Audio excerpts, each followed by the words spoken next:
আসসালামু আলাইকুম, কেমন আছেন সবাই? আশা করি সবাই ভালো আছেন। যে যেখান থেকে এই ভিডিওটি দেখছেন সবাইকে শুভেচ্ছা জানাচ্ছি। আজকের ভিডিওতে জানিয়ে দেব কুয়েতের সর্বশেষ খবর। প্রথমেই জানিয়ে দিচ্ছি কুয়েতস্থ বাংলাদেশ দূতাবাসের আপডেট।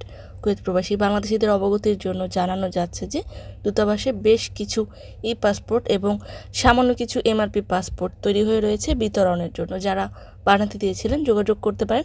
পাসপোর্ট ডেলিভারির সময় হলো সকাল 9টা থেকে বিকেল 3টা 30 পর্যন্ত।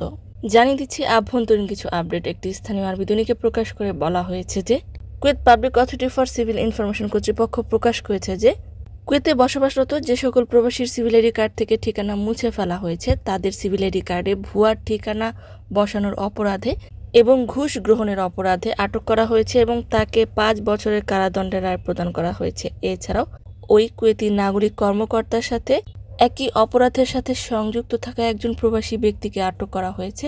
তার কাছ থেকে দ্বিগুণ জরিমানা আদায় করা হবে এবং তাকে কুয়েত থেকে নির্বাসন করা হবে।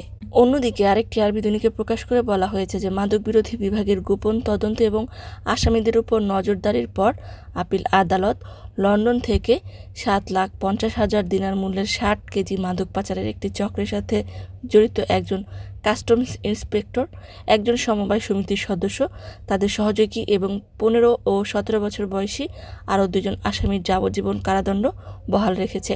কাস্টমস অফিসার 30,000 দিনার ঘুষ পেয়ে বিমানবন্দর থেকে একটি আন্তর্জাতিক অপরাধী নেটওয়ার্কের কাছে পরিদর্শন ছাড়াই ব্যাগ পাচার করার জন্য ঘুষ পেয়েছিলেন, যার মধ্যে 5 জন আসামি রয়েছে যারা দেশে মাদক পাচার করত এবং তাদের কাছে 60 কেজি গাঁজা এবং হাশিশ ছিল। অন্যদিকে সায়াল অ্যাপ্লিকেশনের মাধ্যমে এখন থেকে কুয়েতি নাগরিক এবং প্রবাসীরা আবহাওয়া পরিষেবা খুব সহজেই পেয়ে যাবে। এটি নাগরিক এবং বাসিন্দাদের সঠিক এবং সময়োপযোগী তথ্য সহজে পেতে সাহায্য করবে। অন্যদিকে কুয়েতের ফায়ার সার্ভিস কর্তৃপক্ষ থেকে প্রকাশ করে বলা হয়েছে যে প্রবাসী অধ্যুষিত এলাকা আল মাহাবুলার একটি ভবনের অ্যাপার্টমেন্টে আগুন লেগেছিল। ফায়ার সার্ভিস কর্তৃপক্ষ আগুন নিয়ন্ত্রণে আনে। দলগুলো দ্রুত ভবনটি খালি করে আগুন নিভিয়ে ফেলে, তবে কোনো প্রকার হতাহতের খবর পাওয়া যায়নি। জানিয়ে দিচ্ছি একটি প্রশ্নের উত্তর। গত কয়েকটি ভিডিওতে অনেকেই ভিসা সম্পর্কে কমেন্ট করেছেন, অনেকেই ভিসা পাচ্ছেন না, ভিসার স্টাম্পিং বন্ধ, ভিসা অ্যাটেস্টেড বন্ধ, বিভিন্ন ধরনের কমেন্ট করেছেন যে এর কারণ কি।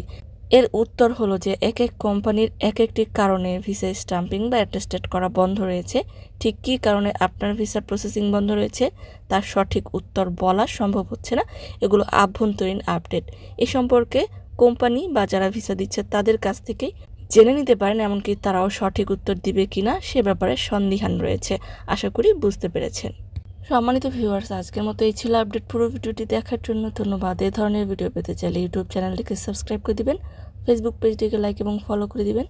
যারা পূর্বে করেছেন সবাইকে ধন্যবাদ। আজকের মতো বিদায়। আল্লাহ হাফেজ।